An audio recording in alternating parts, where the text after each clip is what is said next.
Um, s- Thank you for coming to this session. So, since we've lost 5 minutes, I'm just going to skip who am I, and we'll go straight. Oh, so I have to stretch it again so that you can read it. Yeah.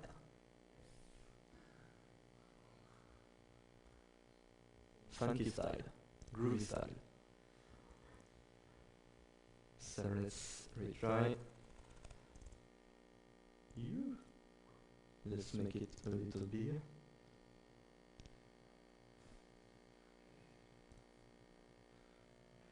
Right.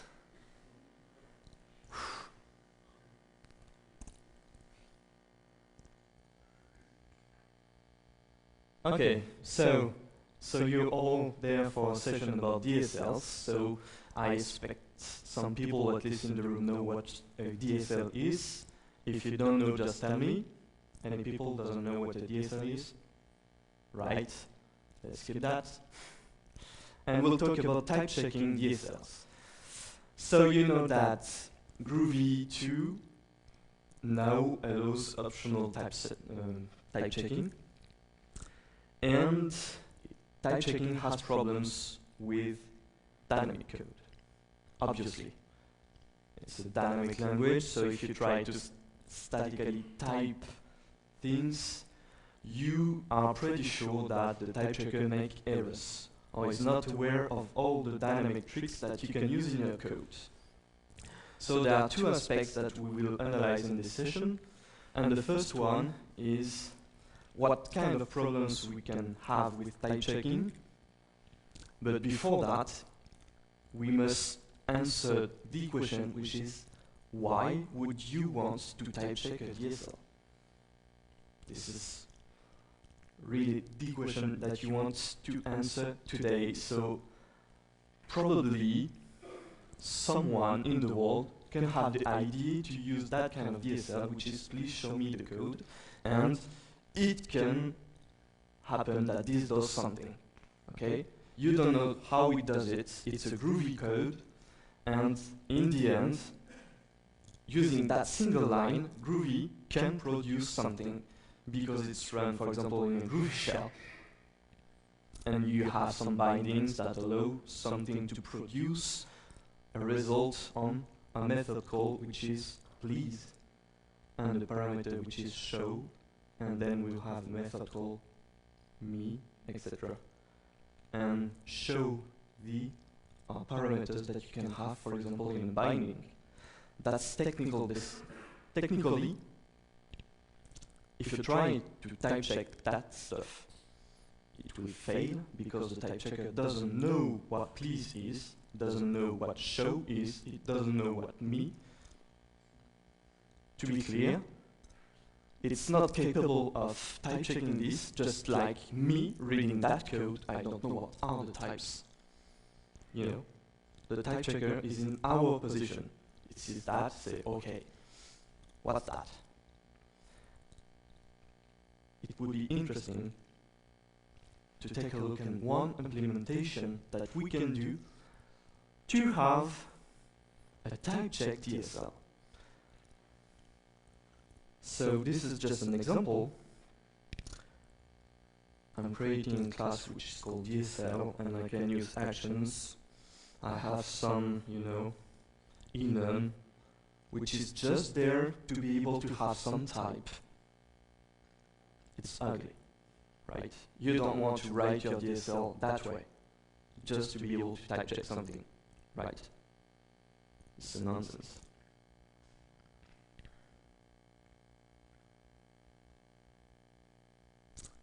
Oh, I have really problems with the slides now. Okay, let me try to get up. Yeah.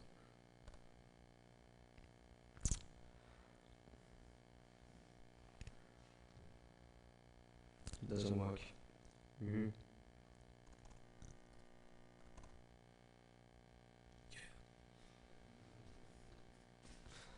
So yeah, if you want to type check a DSL, the first thing is that you should not have to change your implementation of a DSL to be able to type check it. Why you should not have to do that? Because it's not because you have an existing implementation of your DSL that people are asking you to add reports, for example, error reports at compile time, that you will have to change all the implementation of your code to be able to enable a feature which is a side feature with regards with what is really a DSL. The DSL is for the user, and you're an implementer, and what you want to do is to be, how would I say, you want the user to have friendliness, but it's not you as a developer that should require type checking to be, sorry, okay, forget about that.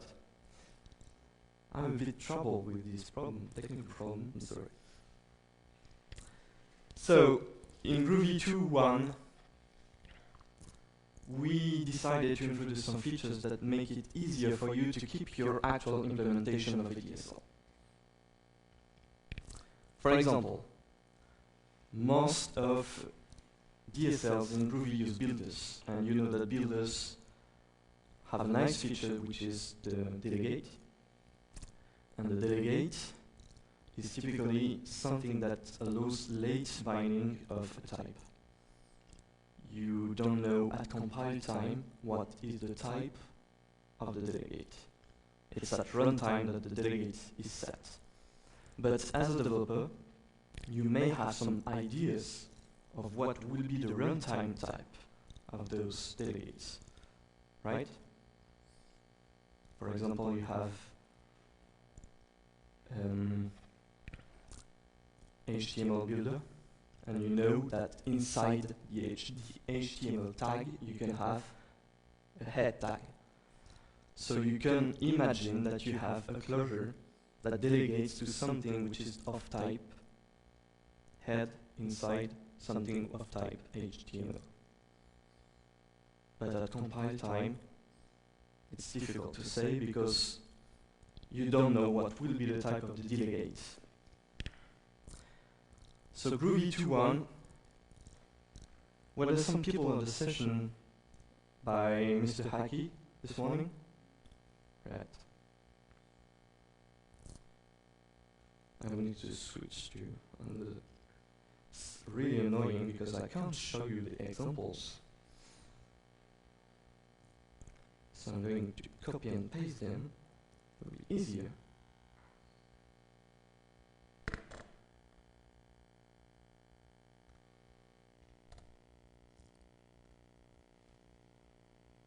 Oh, I can't increase the font. Is it real? No, a bit small. Yeah. So typically, yes, you set the delegate, and you call the method called arg, which is the closure.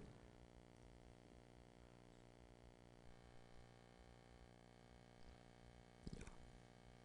This is more readable. And what you want is the type checker to complain if, for example, here you're calling a method foo that doesn't exist. So to do that, you can use delegates2. And delegates2 takes one argument, which is the type of the delegate. So using that feature, you say, okay, when this closure will be called at runtime, the type of the delegate will be foo, right? So when this method is called, we have something which is assigned, which is of type foo. We do with is called with foo. The delegate is of type foo, so the type checker here knows that the foo method, which is called, is indeed method on an object of type foo. This is a hint that you give to the compiler. So this morning, we've seen that this is something that helps the compiler and helps the IDEs. So if you use delegates2, you're able to help both IDEs to document your APIs and the type checker. And really what is interesting in this feature is that it's compatible with compile static. If you don't put delegates to, the compiler complains at that point, because it doesn't know anything about foo.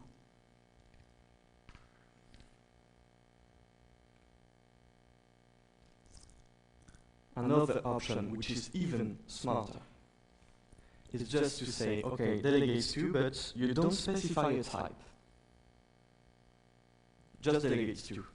But use another notation, which is delegates to targets, and you say the type is the target. And what the compiler does at that point is that it knows that when you assign here a foo to object, it's a type foo. So when you call with, it checks the closure. The closure is annotated with delegates to, looks up the target, it says, okay, the delegate will be the target, so it's of type foo, so foo works. So the difference between this version and the previous one is that here I was limiting delegates to one type, which is explicit. You could only use a delegate of type foo. In that case, you could put whatever you want. The type checker will recognize that all method calls will be done on that object. So it's a hint that you give at compile time.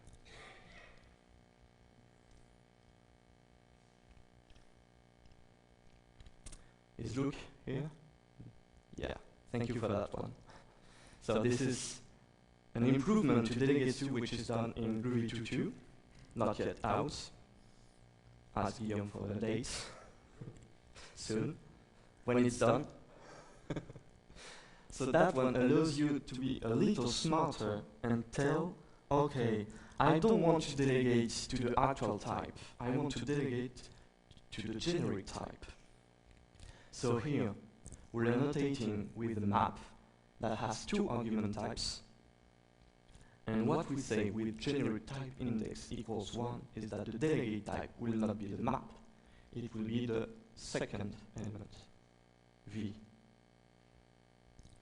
And then, in that case, I can do something that's like that, which says that the toUpperCase method will be called on something which is the type of the second argument. So since I'm using a map which is string, it's called on a string, the second element, integer, string, toUpperCase belongs to string. So it's really smarter, because you can ask Luke, has several examples that helps in, I think it's in Ratpack that you need that, yeah. Okay, so let's talk DSLs.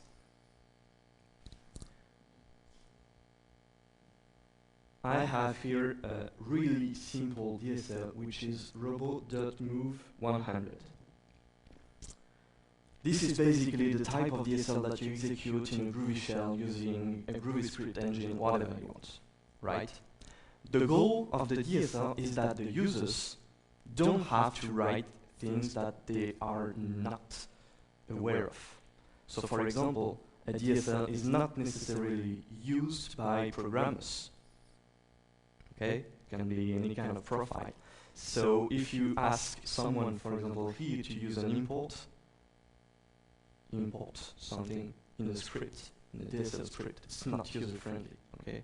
So typically what you do is to have a Groovy shell that will execute the script, inject some variables, such as robot, and you want, for example, that if the user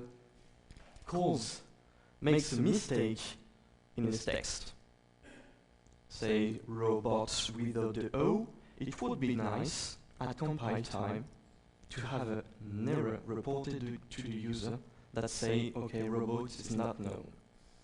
Okay? Robot without the O. But the problem is that if you activate type checking like that, it complains that robot here doesn't exist.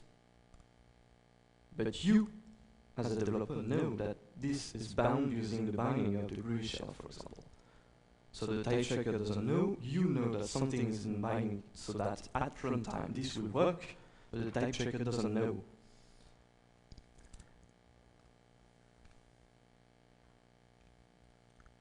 Question. Do you think we can help the compiler at that point? Using Groovy 2, no, you can't. Using Groovy 2.1, yes, you can. So we're taking a look at the type checking extensions. So basically, you are type checking code and a problem occurs. The type checker doesn't know about robots. You do know what it is. So you're going to help. And you're going to say, okay, if you have something which is called robot that you don't know what type it is, you will say it's of type robot.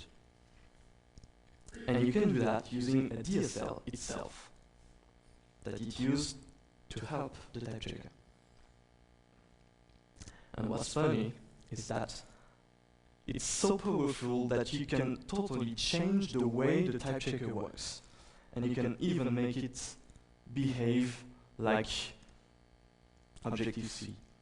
You know, we have someone on the mailing list that makes the type checker work closely to what Objective-C does. It's just amazing, but you can do that. So how you do that? You write just an extension script which is executed by the type checker when it doesn't find a variable. So you react to an event which is unresolved variable. Okay, didn't find robot, and you will say, okay, robot is the variable name, I know that it's of type robot. Done. And now the compiler will not complain anymore about robot because you helped it telling it's of type robot. So this feature is really interesting because you can go really, really further. You can even throw errors where Java would not. So this example is an example that Paul King made when I asked him to test the type checking extensions. And his idea was, okay, in Java we have some strings, like this one, which are formatting strings, but they are not alone. They're in the context of a printf call. And the type here must be related to the type of the token. So in Java, you cannot type check. You cannot check that the variable type here is of correct type using the string, right? Using a type checking extension, which is, not that big, you can introduce new errors during the compilation process, which is add static type error. And in that case, for example, it would complain that the method call doesn't have enough method arguments compared to the number of tokens that you have in the string. Or, it's a bit lower, sorry, you can throw an error if, for example, you put a string where it expected an integer. So thanks to Andre, we have another nice example with SQL queries, where you can hook into the compilation process, and if you find a SQL query in the code, it's a string, but you can verify that it's syntactically correct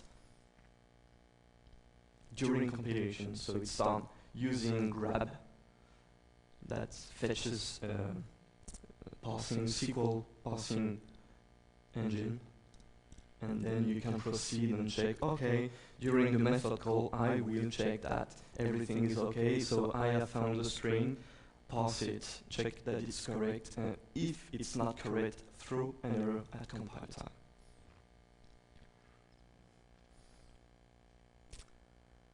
Right, so this is the funny part of the talk. I will spend a little more time on this one. So, one of the things I wanted to do with type checking extensions is really working with builders, because builders are really the core of many DSLs in Groovy. You have the markup builder, you have the several configuration builders. Really, builders are really nice to build pretty DSLs, which are really readable. So it's a nice feature to be able to throw errors at compile time if the user, for example, in a configuration file uses something which is unexpected. Often what happens, for example, in the Grace bin builder is that you can reference a bin that doesn't exist, and you only have the error once you've started the application. So you have to restart, for example. Yeah. Or you can use the wrong type. You can assign a bin of the wrong type.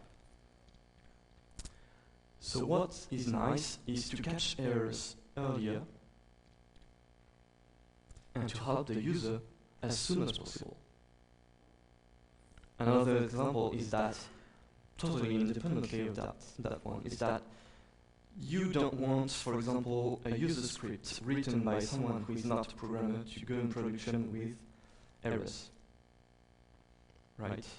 So since those users are not programmers, you cannot expect them to write unit tests.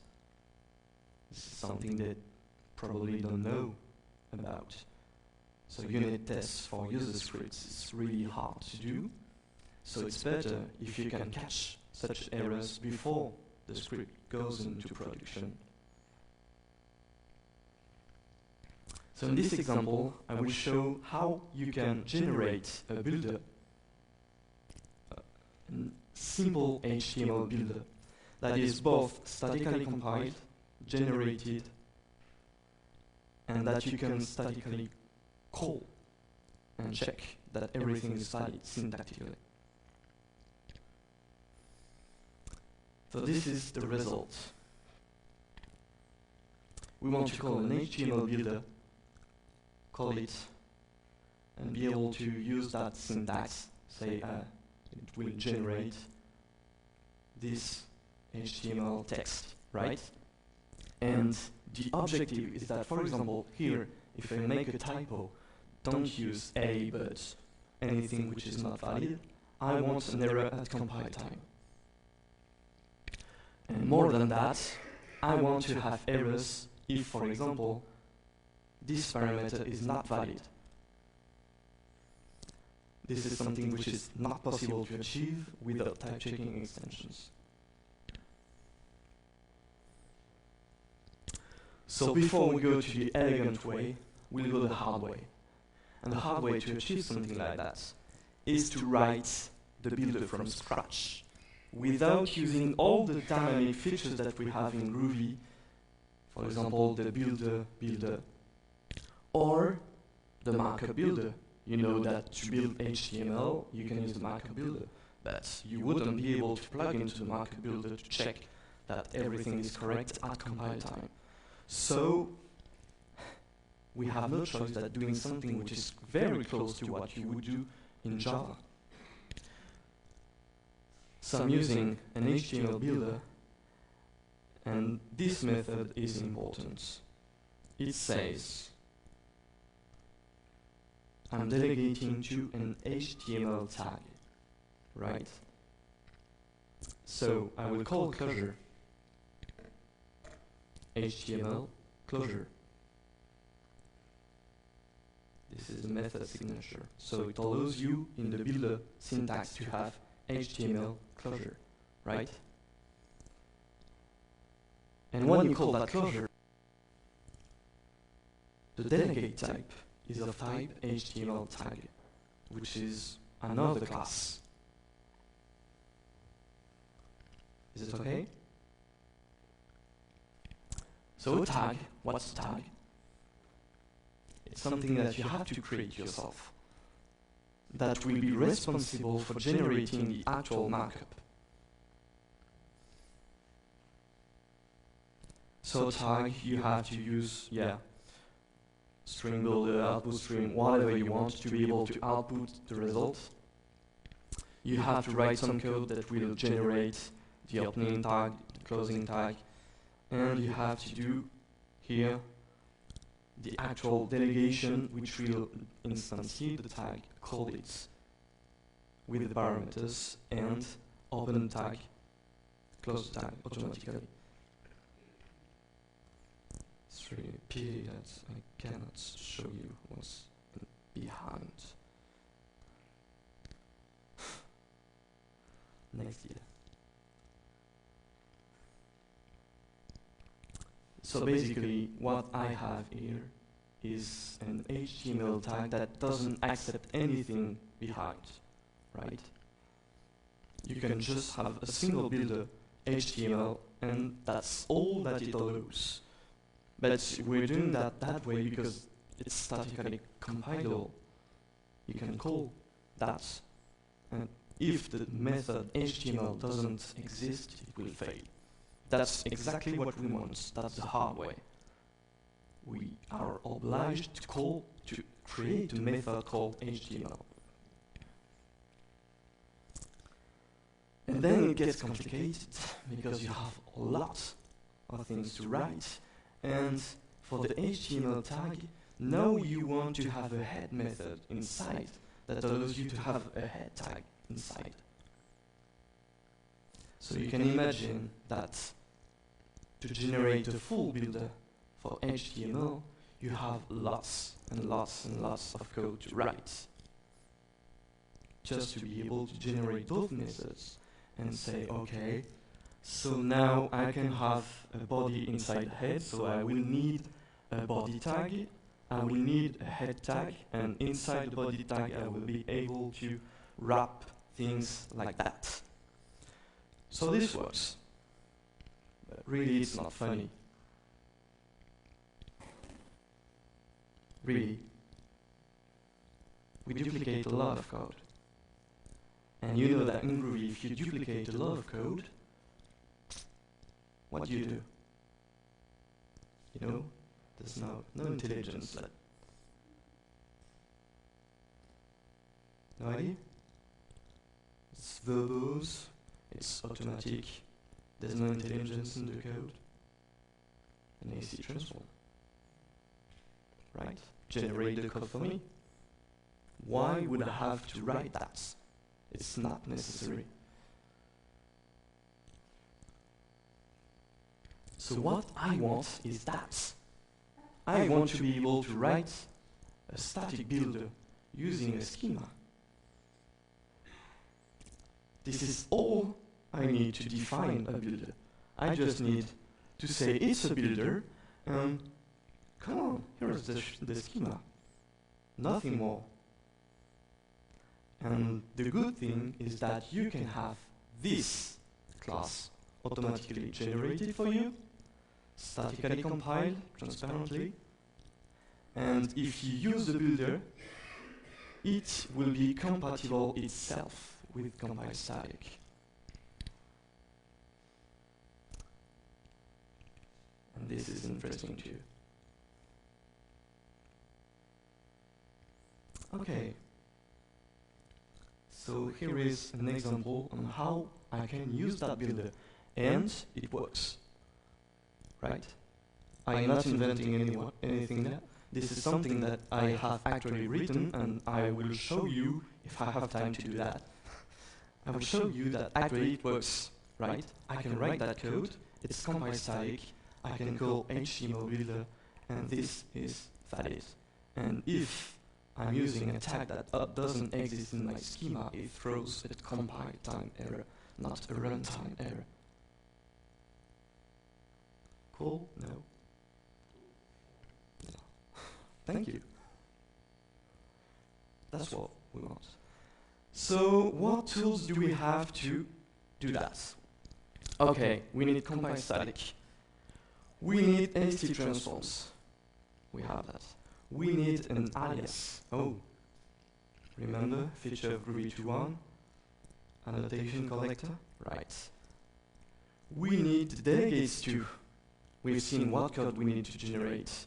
Delegates to HTML tag. And we need type checking extensions too, to be able to check the parameter types. So, We can do that in Ruby. Everything is already available in Ruby 2.1. Let's do it. So first step, given that annotation, what I want really as a developer is that compile static and that one, right? So if someone annotates a skeleton of builder with static markup builder, in fact it means it's annotated with compile static and this one, right? So I'm hiding to the user that my builder will be compile static. The second one is an AC transform, of course. So the second one will be in the annotation of the AC transform that changes that schema into all the necessary stuff that we've seen, which is generating the inner classes, all the methods, HTML that delegates to HTML body tag that delegates to P that delegates to A. So you need, in that case, only one tag, but yeah, basically the AC transform does that. It generates all the necessary stuff for you. And it does. It does a little more, in fact, because it also allows you to apply AC transforms to the generated code. The next step is the trickiest one, which is how can I handle attributes? Because I can compile, I can type check the builder itself. I can statically compile the builder itself. It's okay, you can do that. But in the end, it's not what you want for the DSL. For the DSL, you want the usage of the builder to be type checked, right? Do you see the difference? Okay? You can compile static the builder, it's okay. But you could have written it in Java, it would be the same. What you want to do is report errors when someone using the builder fails.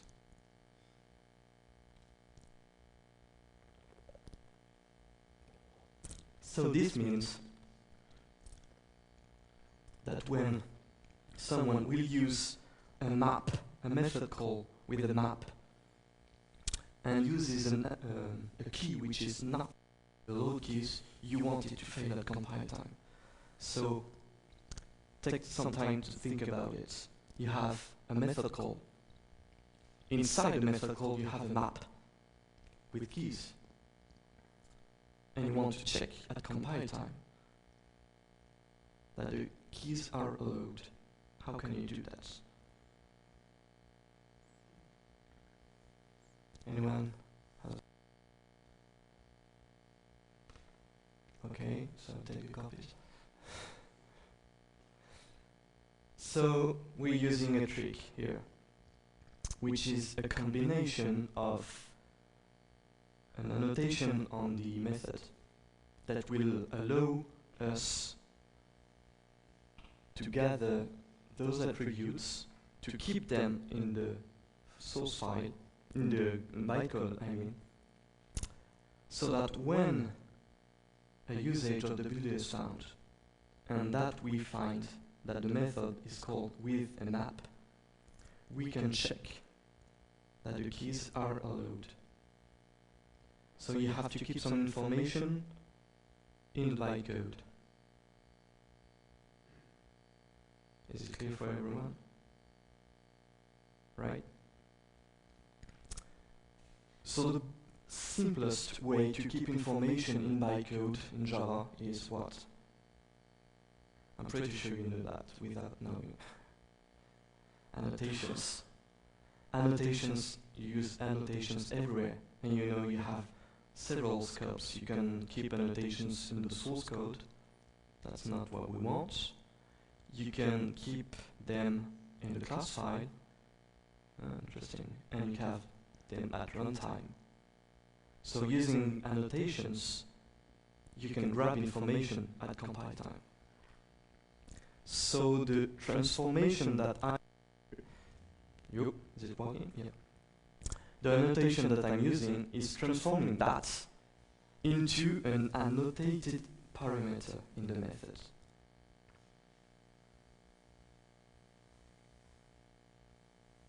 But it's not over, of course. Right. Let's switch to IDE. I'm going to open Ruby console and show an example live. Will be easier.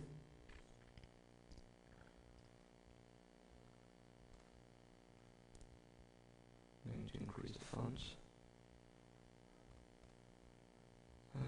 Larger font.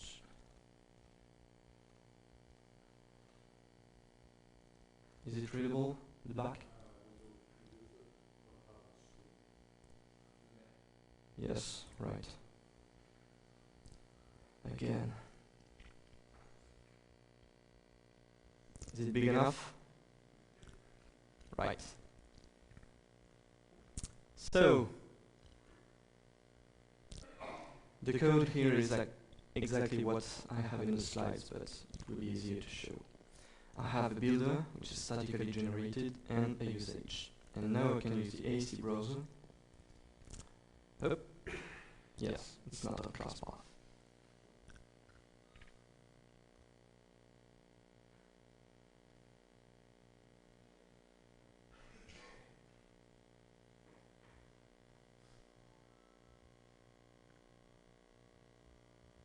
What's the problem? Okay. I need to run it from here.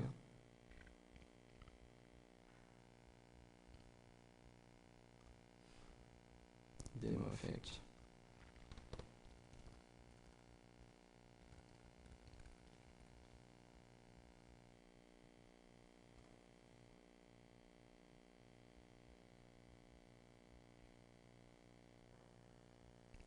Let's try again.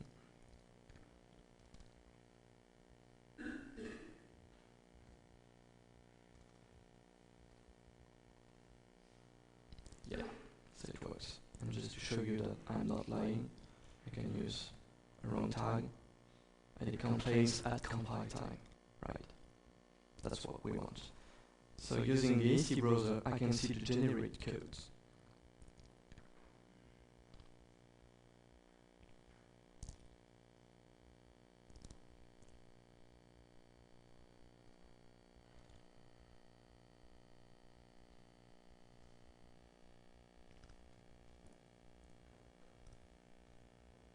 Come on. Yeah. So what we see here is all those inner classes that were generated for you. And if I take, for example, the body tag,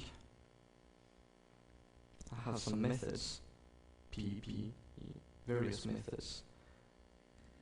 And one of the methods is called A that accepts some parameters. So we probably can search for it behind.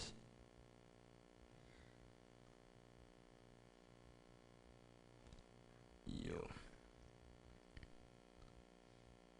What is it?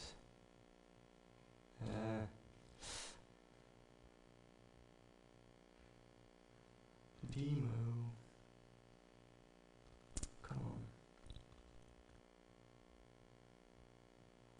Okay, so this is all the garbage code. And there I have body. I was sorry, I won't be able to show you that. It's just unreadable. It's pity because it was in the slides. Yeah. So, what I want now is to be able to show an error if this attribute doesn't work, basically, right? If I use foo, I want exactly that error message. And you can notice, just use compile static. Nothing special, and it still complains. that the foo method, the foo attribute is not allowed at that part of the code. So I'm using the combination, a type checking extension that reads my extension script, finds that there's a method called A that accepts a map and a closure. And once I have identified that this is the call that I want to check, I can grab the annotations, verify that every key used here is valid, and throw an error if it's not in the list.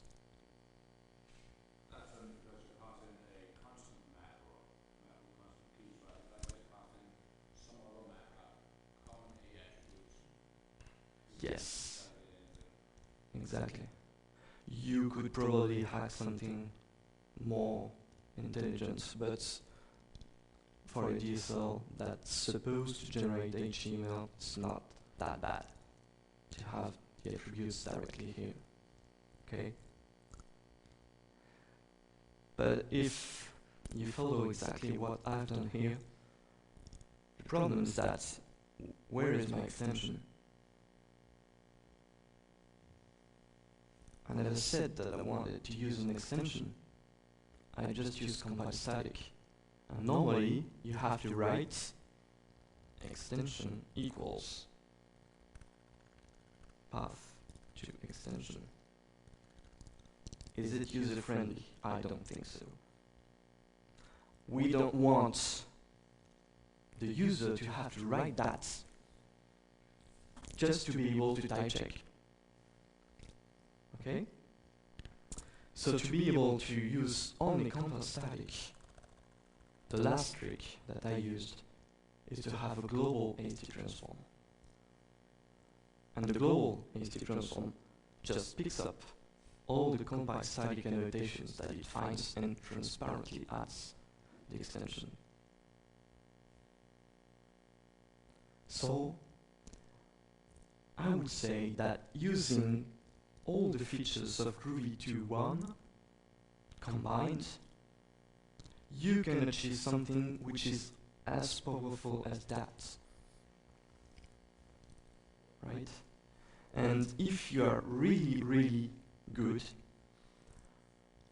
my schema here is not very smart. You know, I cannot declare that, for example, the body tags allows multiple tags behind, and that you can embed a div tag into a div tag, for example.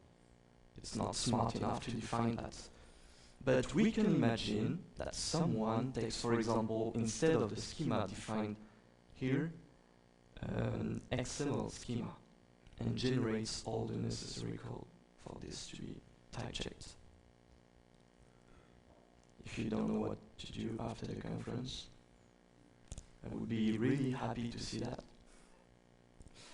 You can have those, you know, SQL queries type checked. You can transparently inject extensions. You can have annotations that hide everything that they do behind just by having one annotation that expands to a list of the AST transforms. So we have all the tools to create really amazing stuff like this, which is having more than what Java, for example, is capable of. You can type check things that you would never be able to type check in Java or Python.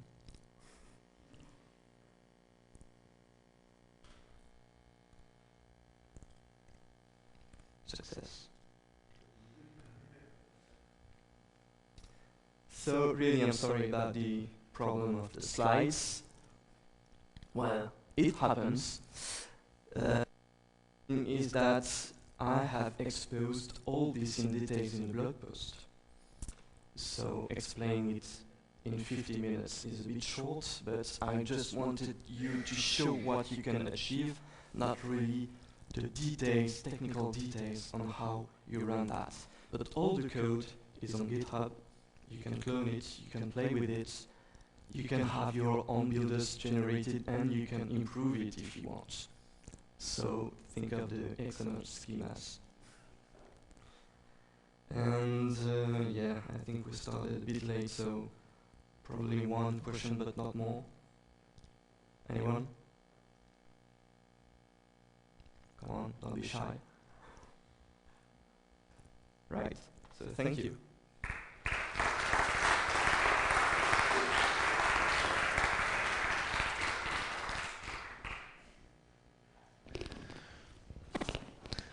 Thank you, Cedric. We will have a break at 10